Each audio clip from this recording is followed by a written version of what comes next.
Hello, welcome everyone. My name is Lisa Kristiansen, President and CEO of the Alaska World Affairs Council. Today is the first day of my name to be changed back to my maiden name, Kristiansen, which makes today's program extra special, featuring another Kristiansen across the globe to speak about from Portugal to Norway, the future of oil and gas. Thore is someone I've wanted to feature since he was president of a Norwegian company, Statoil in Venezuela.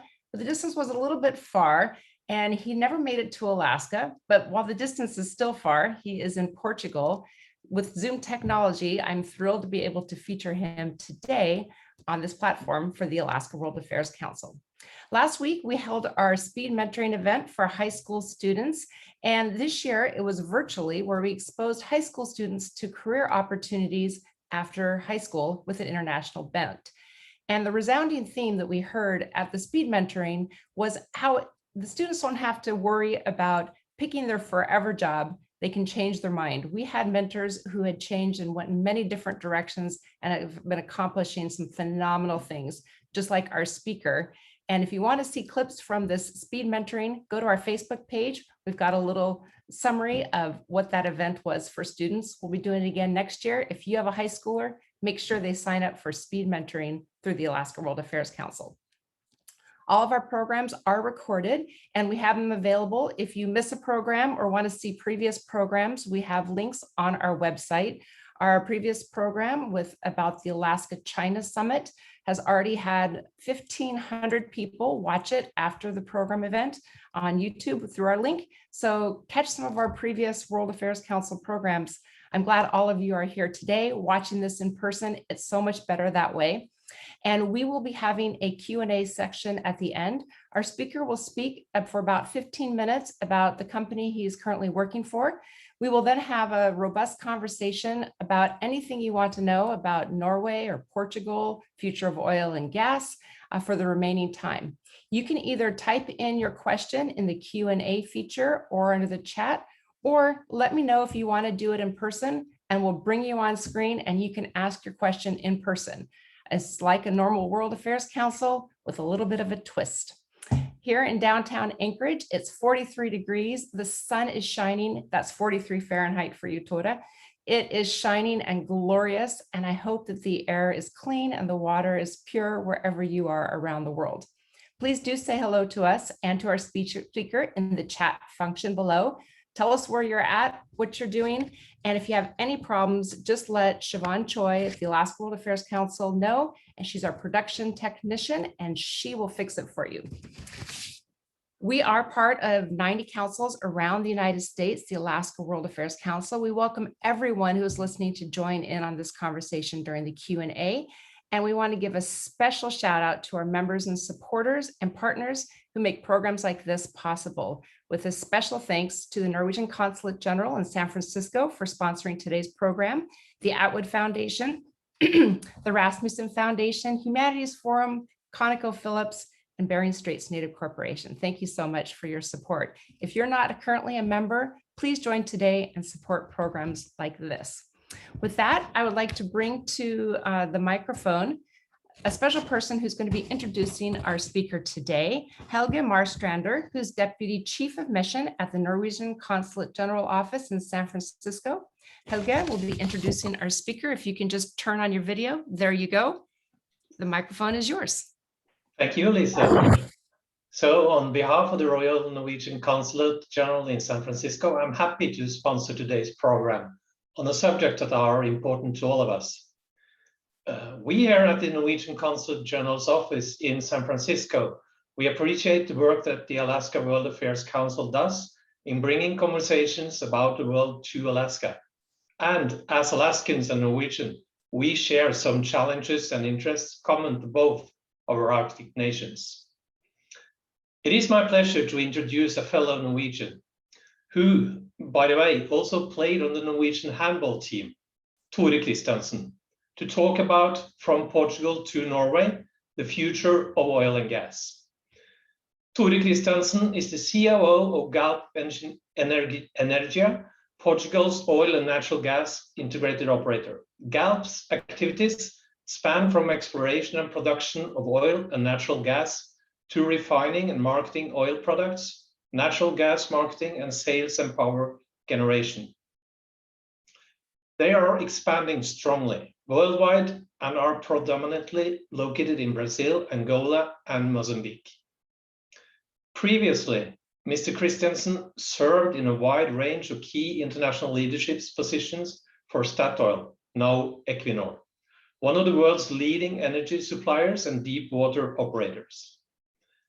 Mr. Kristiansen earned his Master of Science degree in Petroleum Engineering from the Stavanger University and his business degree from the Norwegian School of Management.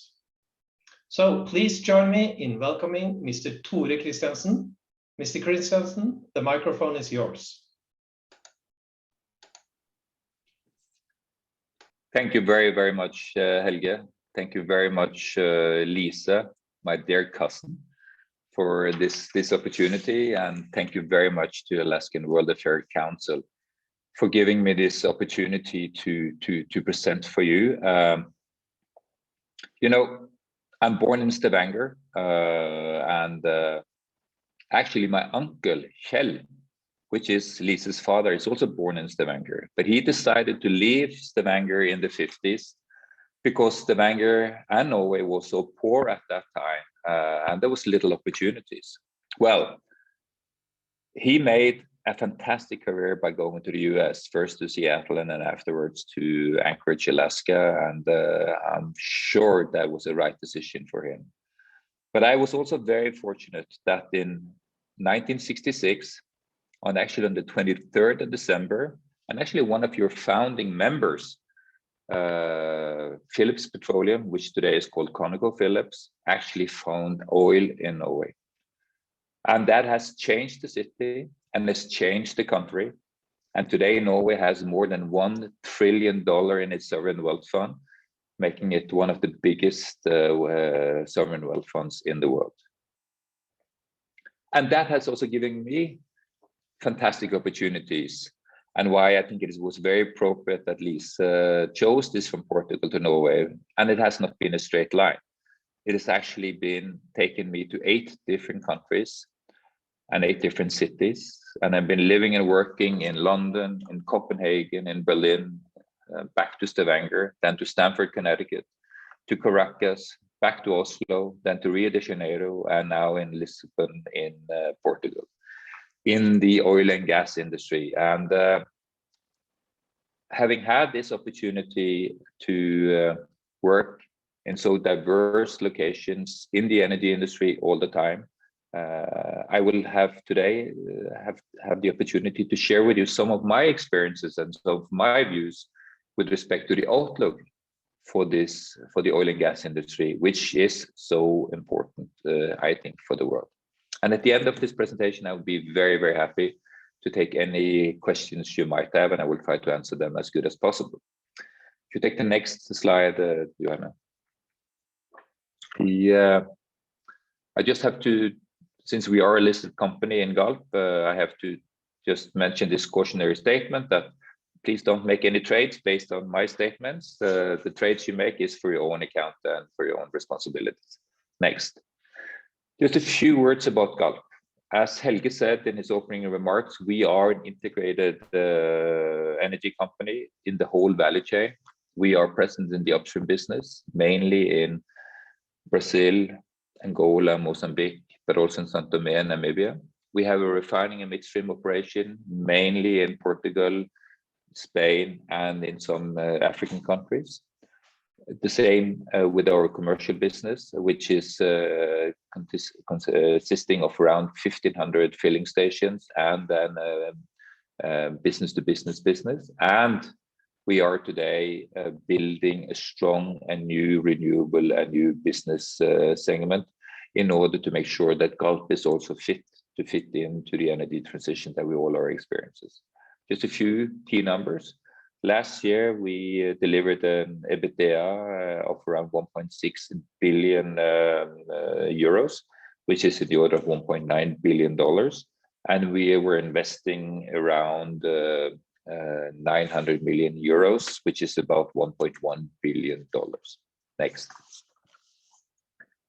Few words about what I am responsible. I'm responsible for the upstream business in Galp, which is really the task is to find, develop, and produce the oil and the gas.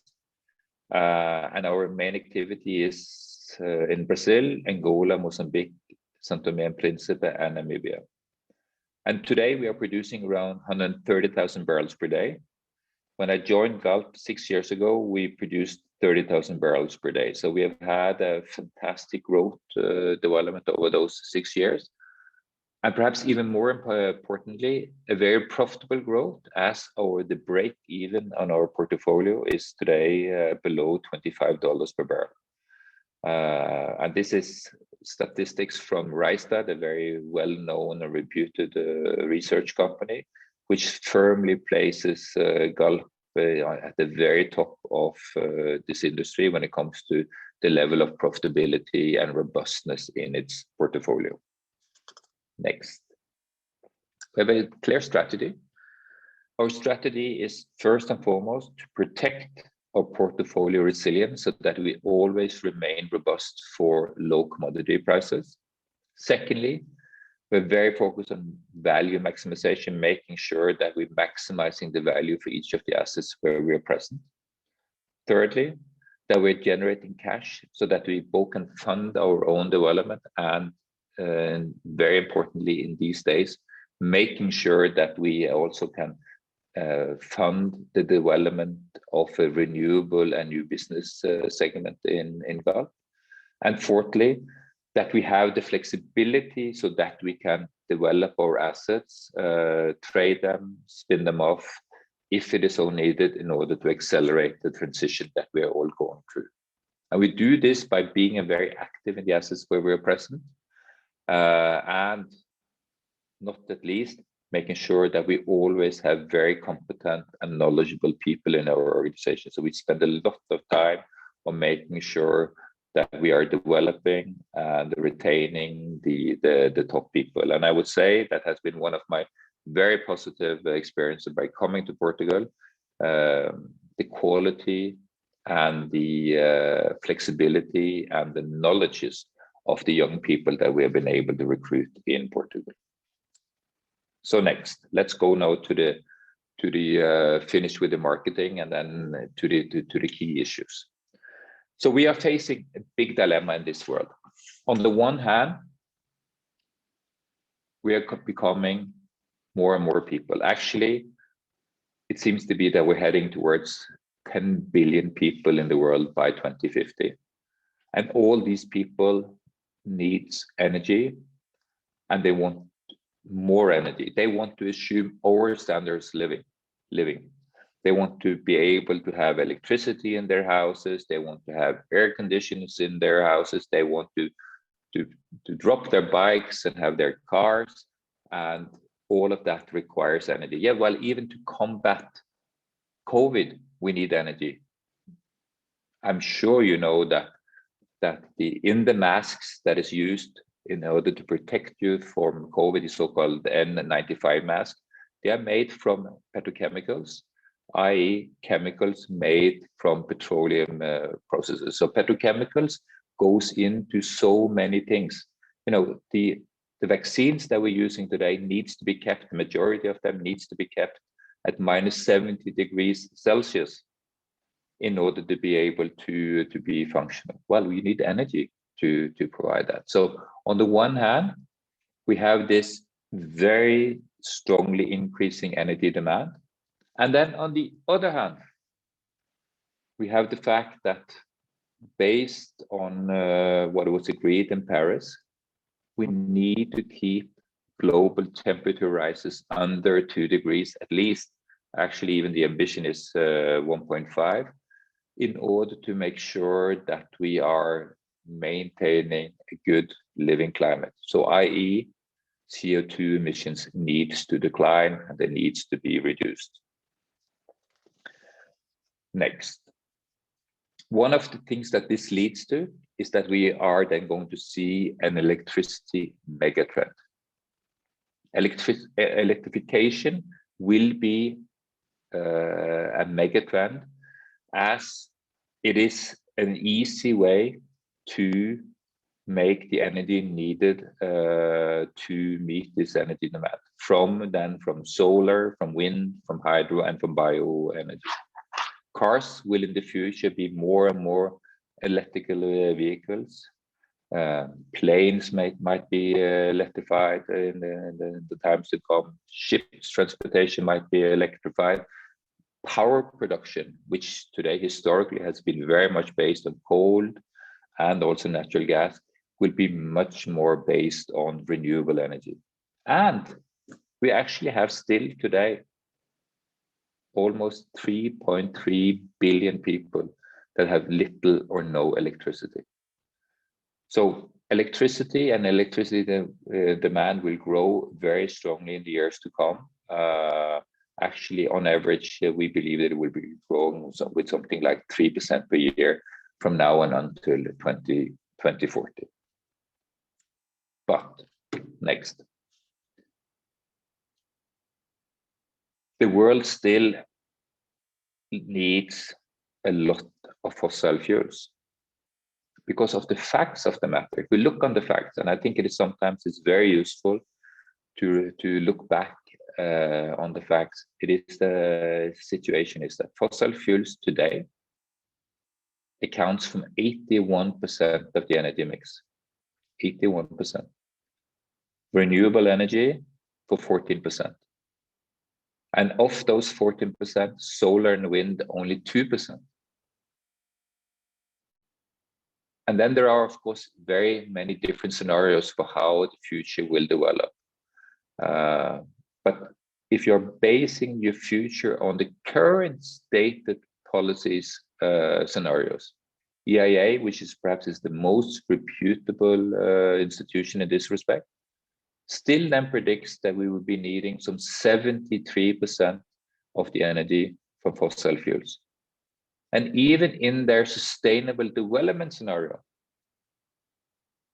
fossil fuels will still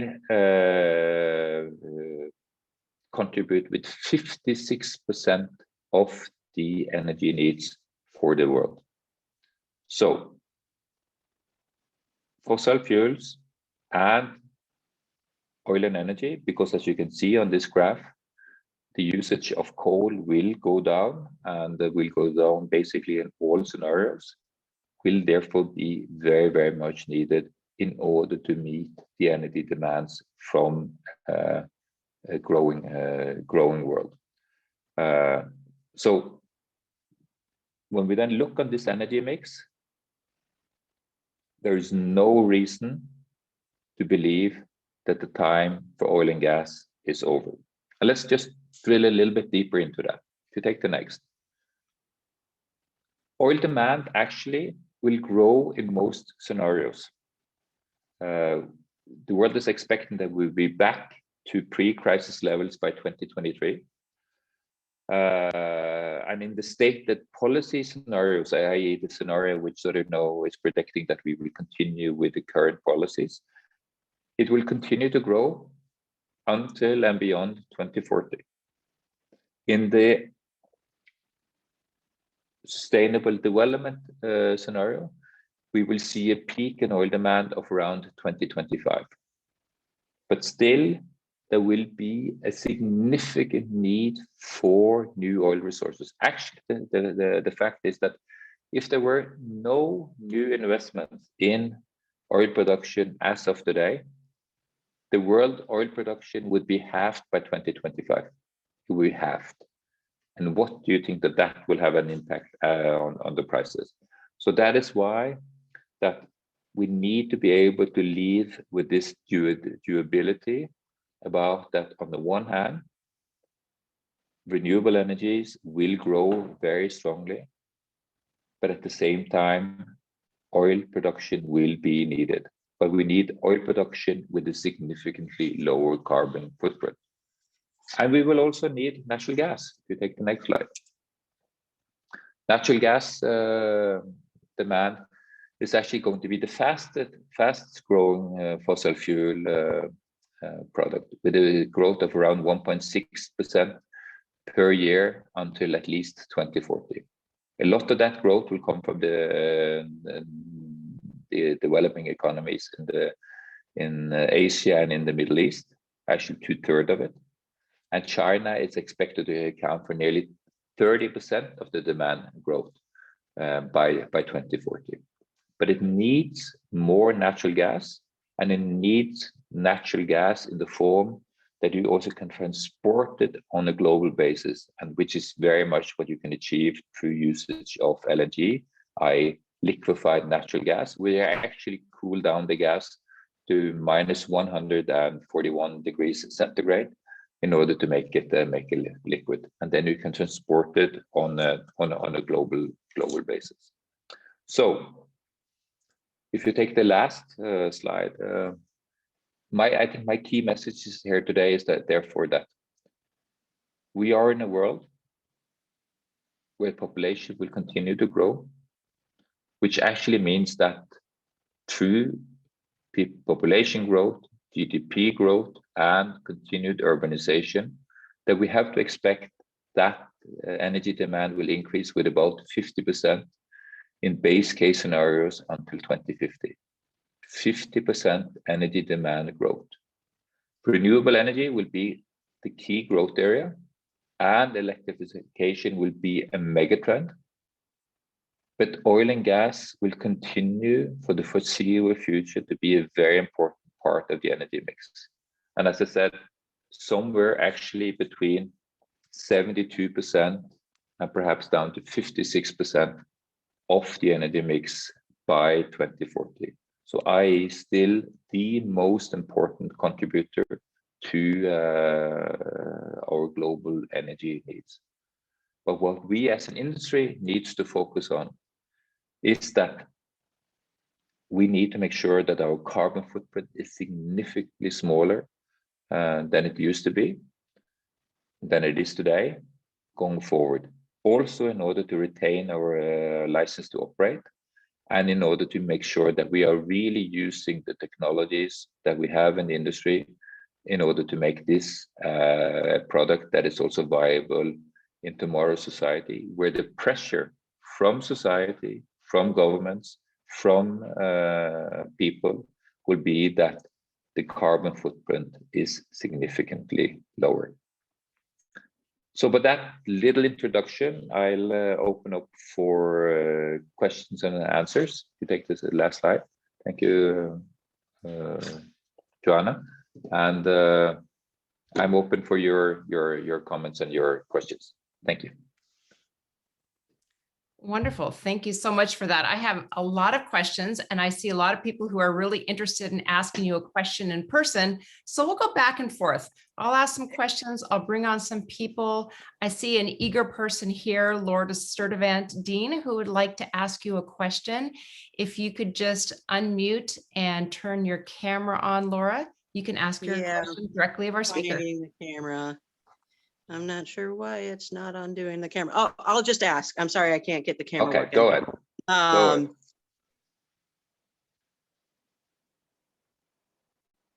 No, we can't hear you.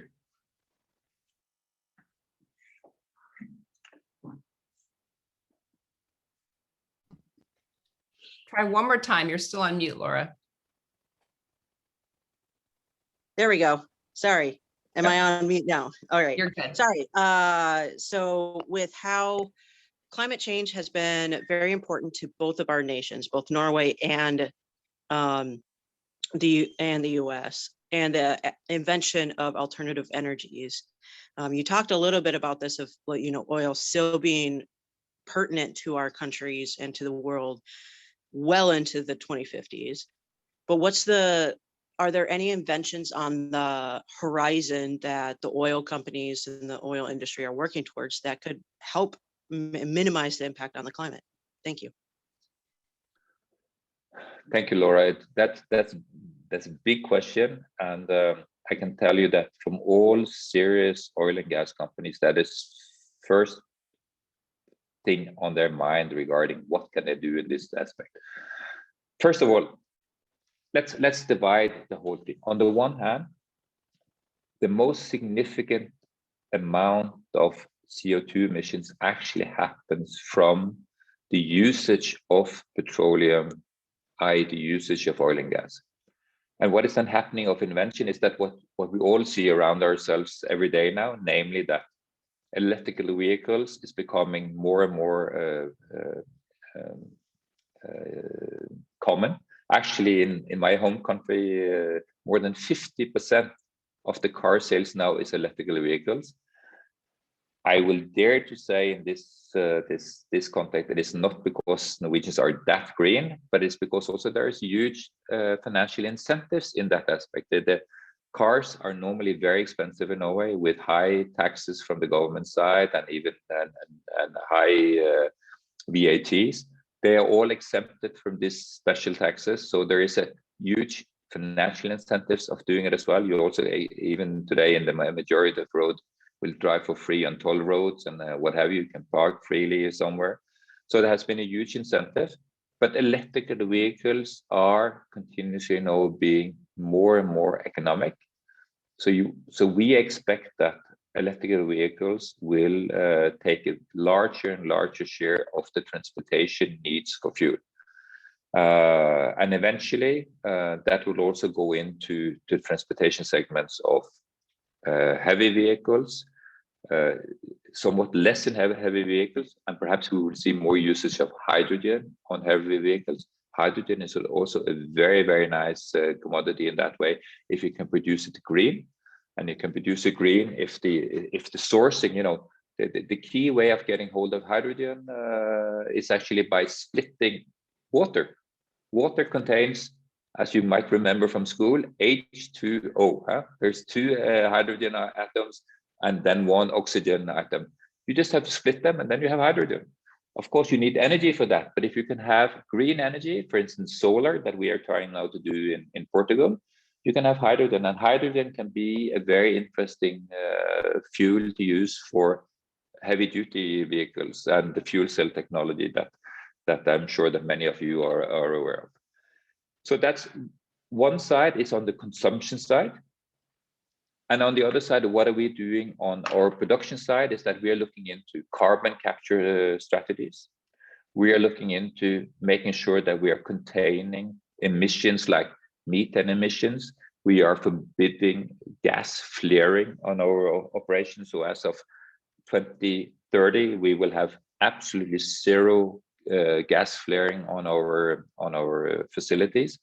And we are taking other sort of steps in order to see how we can make the carbon footprint even lower than what it is today through technology development. So we, just in Galp, I think we currently have more than 10 R&D projects that looks into that specific task of reducing the carbon footprint and what we're doing on the production of oil and gas. I'm glad you brought up the newer fuels like hydrogen. So how do you see the hydrogen economy playing out? As we're looking in the future, how do you see that playing out? Oh, Lisa, that's a really, really tough. As you know, I've been around for a while actually, and actually I can remember, Lisa, that when I worked in Germany, in Berlin, from 1985 to 1988, I worked a lot with Mercedes-Benz and BMW in order to see how we could use hydrogen on the cars, because the fuel cell technology is fantastic. It's a very, very efficient way of using hydrogen. But hydrogen is also the most explosive atom we have. It's actually literally to have that you have a hydrogen bomb in your car. So of course, the safety measures that needs to be taken in that aspect is significant. That is why a hydrogen car today is costing 1.6 times as much as an ICE/EV vehicle.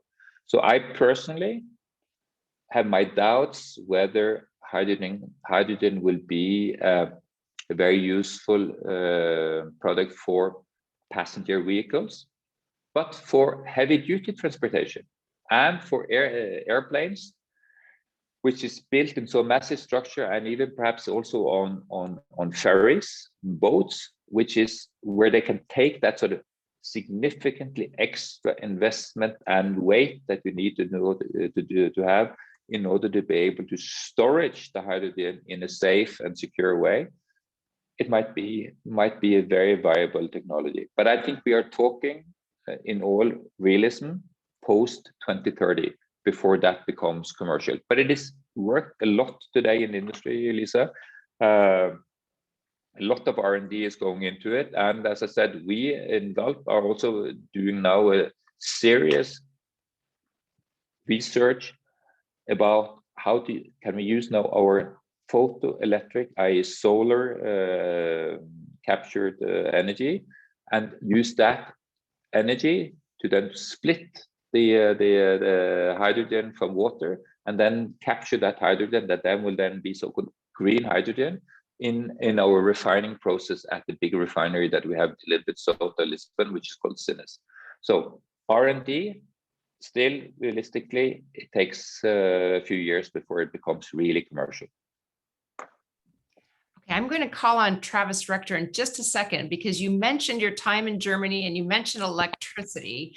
And so I'm wondering, you worked a lot with the retail sector at that point with gas stations. So has there been a rethink in the whole retail platform now with new technologies? In Europe, there's a significant rethink. You know, we see that we expect for the Iberian Peninsula that the demand for gasoline and for diesel fuel will be at least 30%, 30% less in 2030 than it is today. And that is due to increased efficiency in the cars that we all are using, and increased penetration by electrical cars. So the demand for oil and demand for gasoline and the demand for diesel fuels will go down just due to these factors. So this is the reasons why our sort of sales points are very much rethinking their strategies now. Actually, can they become electrical vehicle charging points? Can we develop these into service hubs more than retailing stations? We have, fantastic locations, but how can we use them in a much more efficient and much more customer-friendly way than we're doing today? So this is a very topical question. Actually, I spent 3 hours earlier today discussing a strategy that we're going to present for the board in a few days, exactly on that topic, Lisa.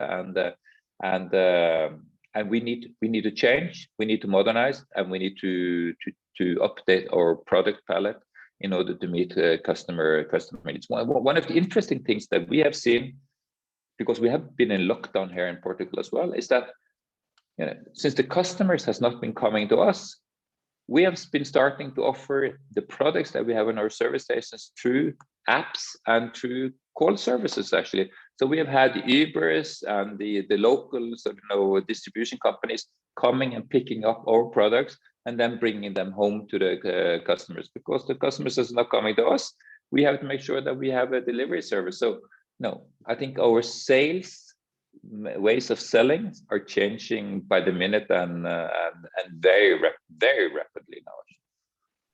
How fascinating. And did you ever think that in your time in Germany that we would be here today?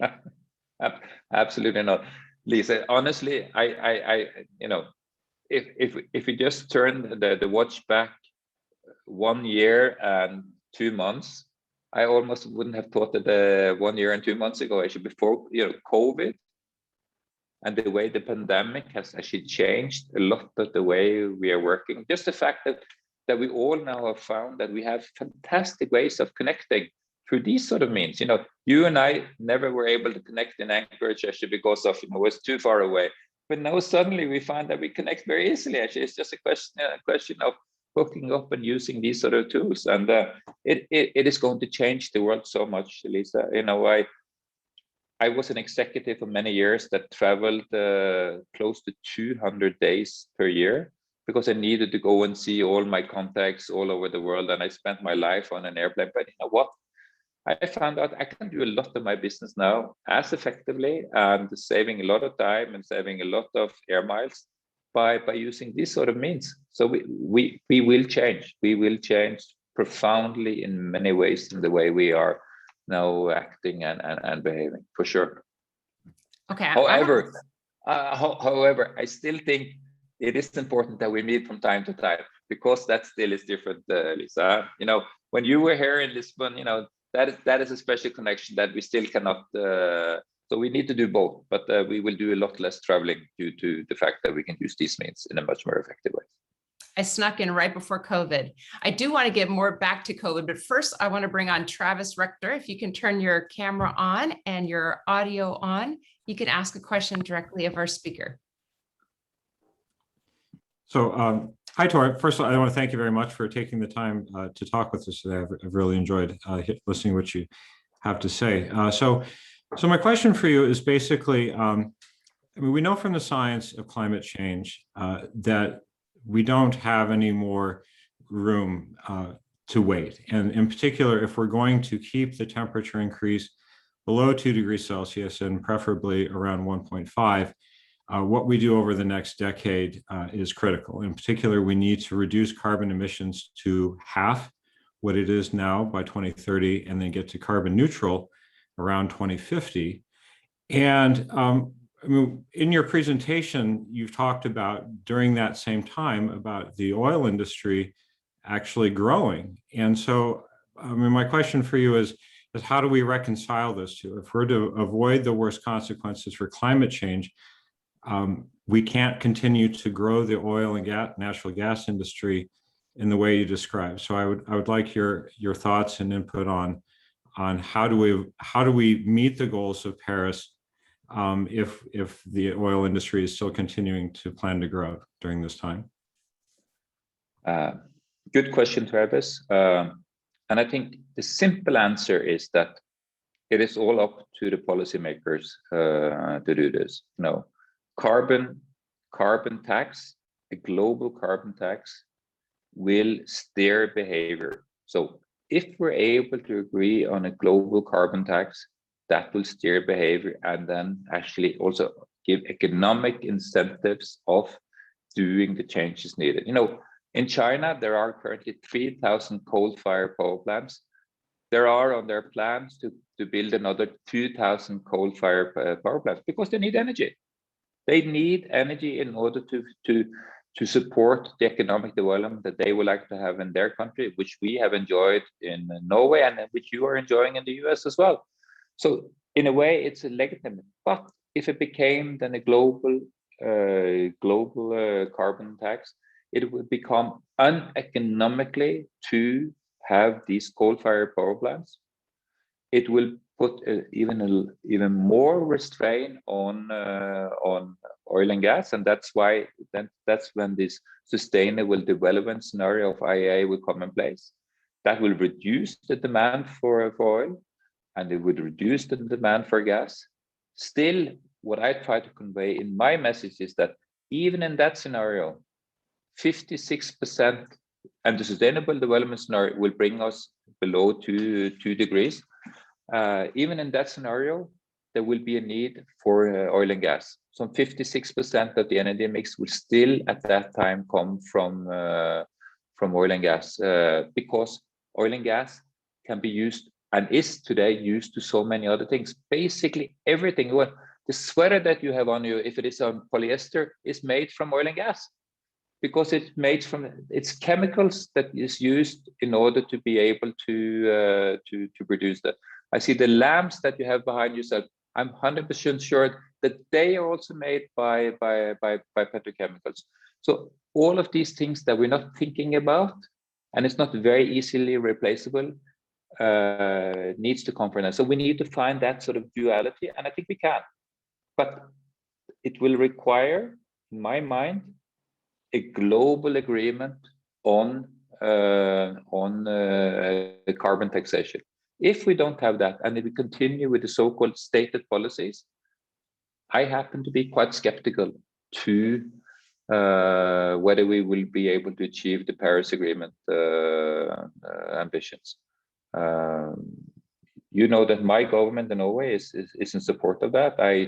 I see with pleasure now that after the new administration in the US, you have now rejoined the ambitions from the Paris Agreement. And I think we need to focus on trying then to bring it to the next level. Is then what is then the policies needed in order to be able to achieve it. You know, in Europe, there is now a so-called European Green Deal, which every EU country is now required to be carbon neutral by 2050. And they have to come up with specific plans about it. Which is one of the reasons when I answered Lisa before, actually. That is why we see that just by 2030, there's going to be 30% less need of oil and gas. In Norway, in my own country, they are forbidding sale of oil or of ICE, as internal combustion engine vehicles, as of 2025. So only 5 years from now, in Norway, you will not be able to buy a gasoline or diesel powered car. Only electric vehicles and hybrid vehicles will be sold. It's measures like this that needs to be put in place. So demand is the one that needs to be restrained. As an energy company, we need to meet customer needs. And if the world wants to have more fossil fuels, our job is then to provide it with as little carbon footprint as possible, as efficiently as possible. That is what we will do on our side, and we will continuously work with our R&D in order to make sure that that is done as efficiently as possible. Okay, let's go further on that. So you mentioned innovation being a critical factor for the oil and gas industry, and Travis is talking about exposure to fossil fuels also being important. So we see Canada doing carbon pricing. We see Denmark pulling out of the North Sea. What about innovation? Can you give me a little bit perspective of what innovation looks like in this industry? Many countries, including in Norway, is perhaps having the highest carbon prices, and the government has just proposed that carbon taxes by 2030 should reach the level of $200 per ton. $200 per ton. And just in order to give you a reference, right now I think you can trade carbon CO2 quotas on the exchanges, because there are exchanges for this now as well, in the order of around 30 to 40 euros per ton. So this is significantly higher. But yes, there is a lot of innovation going on this aspect in all dimensions. So just to give you a few examples of what are we doing ourselves in Galp.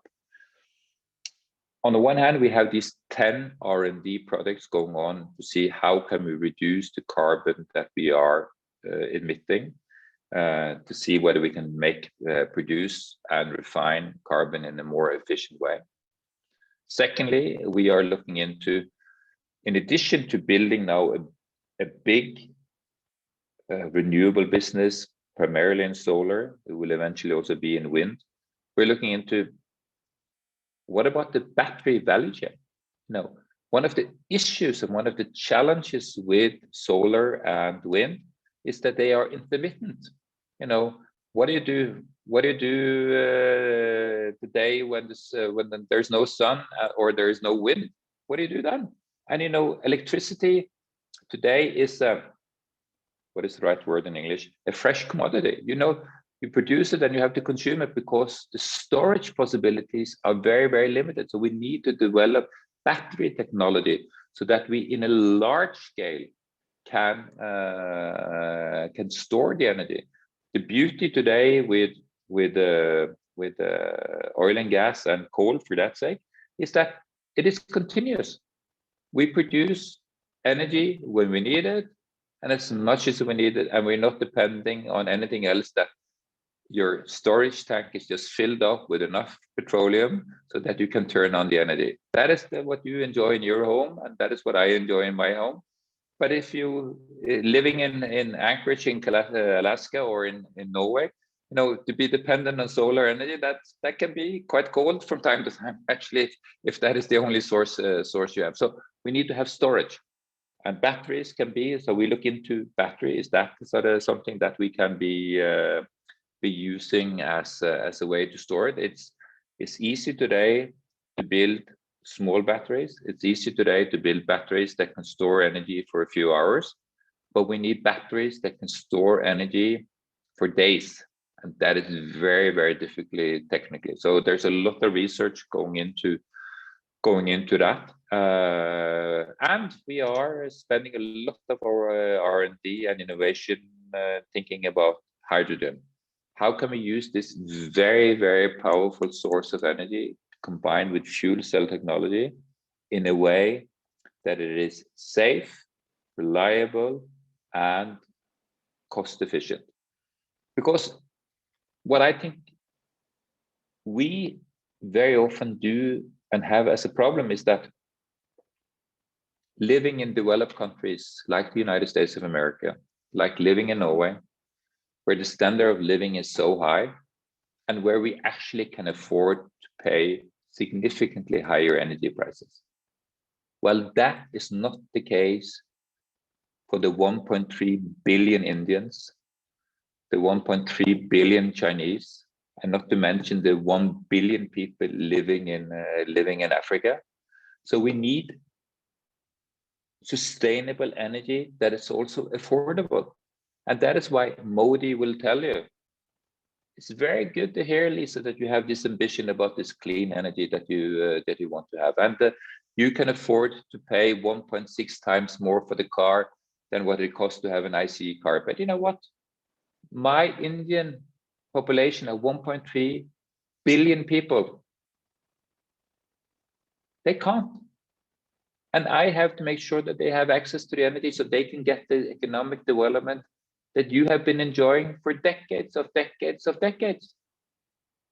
And that is, I think, one of the dilemmas that we need to face. And the issues are going to be how we're going to manage also to meet the needs for the emerging nations, the developing nations, and their needs for affordable, but also sustainable energy.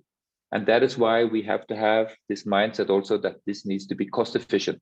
It needs to be energy that is cheap. Solar is, you can today make very, very cheaply. But as I said, one of the problems is that when the sun is not up there, what do you do then? And how do you store it?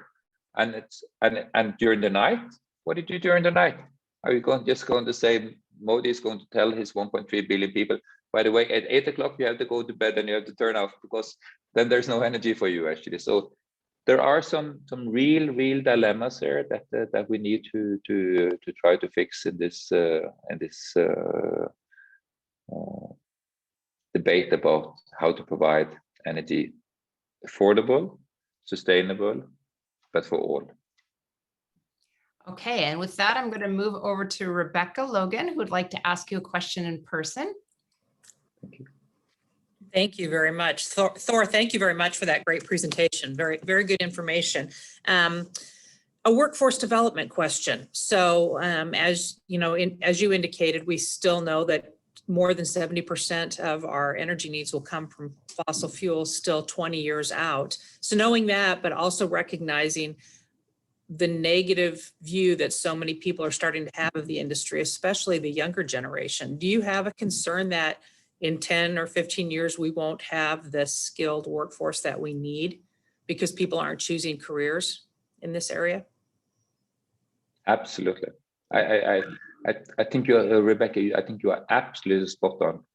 It's actually one of the things that we're working with in my company right now is the purpose of the company. And we are therefore also asking all our millenniums and the young people in the organizations, what is the purpose of, should be the purpose of the company? And we need to be conscientious about that. We need to show that we are not only a part of the problem, but that we also can be part of the solution. Mm-hmm. So what we try to focus on in our company is that all the good engineering brains that we have, and we have very capable engineers, that the task that we can challenge them with coming to us is that, you know what? The world is going to need more energy. And as you said, probably still around 70% of the energy mix 20 years from now is going to be from fossil fuels. But we need that energy to be having a significantly lower carbon footprint. So what I can invite you to join into is that you the new engineer, you the new employee, can contribute to find those solutions that will make it less carbon intense, less carbon footprint. And we have, as an industry, you know, when you think about what we have done from technology development over the decades that this industry has developed, from General Drake had his first oil rig in Oklahoma and was very, very, very, very unsophisticated, to the level of operations that we're doing today, where I am today drilling in Brazil through 5 kilometers of salt. Then I go down into the reservoir that is 7,000 meters below the seabed. And then I steer the drill bit like I'm sitting with the joystick in my room, and I see how my children is playing on the video games. It's unbelievable. So of course we can do it. We just have to bring all those good brains to the task. And that is the challenge that we give the young people joining the industry, is that we have the money, we have the resources, and we have the will and ambition to be part of the solution, not only part of the problem. Thank you. I'm going to bring next Dr. Paul Dunscombe, but first I have a question about, I see that Galp has a sustainability committee. Can you talk to us a little bit about what is this committee? What is sustainability for Galp? And why do you think it's important to have a sustainability committee?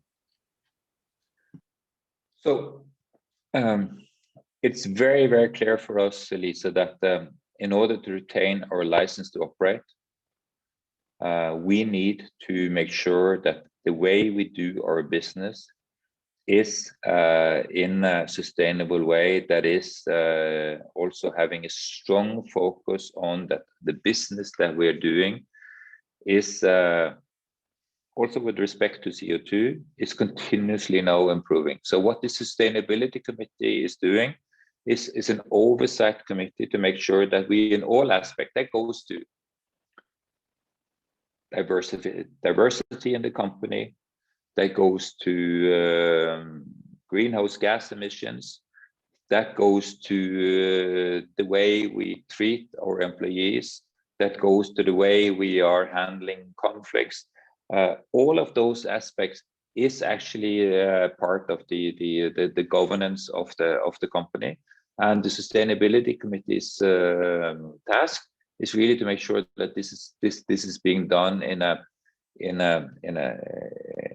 professional way, at high standards, and that we continue to make sure that, you know, one of the things that we are proud of in Galp is that we on Dow Jones so-called sustainable index is actually the energy company in Europe that ranks the highest, because we are delivering on those needs and those requirements. And we think actually that is part of our license to operate. It could be part of the way that we also are then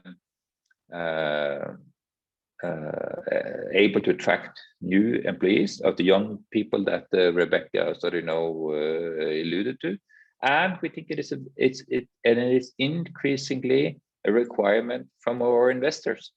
Our investors, the people that owns the Galp stocks, particularly here in Europe, are increasingly requiring that the way we handle our operation is in a way that is in accordance with, of course, EU regulations, but it is done in a way that is also sustainable and that we can thrive as a company also for the future. Okay, we are quickly running out of time. This has been such a great conversation. I'm going to bring on Dr. Paul Dunscombe, who's going to ask a question. Then I've got one more to tie this back into Alaska, and I think that's going to be our time. Dr. Dunscombe, over to you. Thank you very much. So I have a 1 o'clock, so I got to run, but I was a little curious to hear a little bit more about your operations in Africa, actually. Is that solely development and production, or are you also taking an active role in trying to build Africa's energy infrastructure going forward? Thank you, Paul. Yes, so we do both. We are both on the upstream side, particularly in Angola, Saint Tomé and Principe, Namibia, and Mozambique. But we also have a downstream operation where we are trying to provide energy in Africa, particularly with the biggest operation currently in Mozambique. But we have also operations in Guinea-Bissau. We have operation in Zimbabwe and a few other countries. So yes, Galp is also having a downstream presence where we try then to provide energy and the growing energy needs that we see in Africa. And it's actually one of the areas where we are looking into increasing our presence, because we see Africa as being an area of growth, an area of development, and an area where Galp, due to its history and legacy, being a Portuguese company, have also, I think, competitive advantages, being that the fact that we have been in many of these countries for very, very many years. Okay, so coming back to Alaska, a little bit of a jab. You still haven't come, so I'm expecting a visit. But but you are in Washington now, aren't you? Back and forth. Okay, so nice jab right back at you, cuz. So if we were to hire you here in Alaska and to get your advice on the future envisioning, I mean, we are a state that is heavily reliant on natural resources. And so you are looking in the future and you have a lot of experience in a lot of sectors. What would be some key areas that you would vision and think that we should be looking at as the state of Alaska in the Arctic?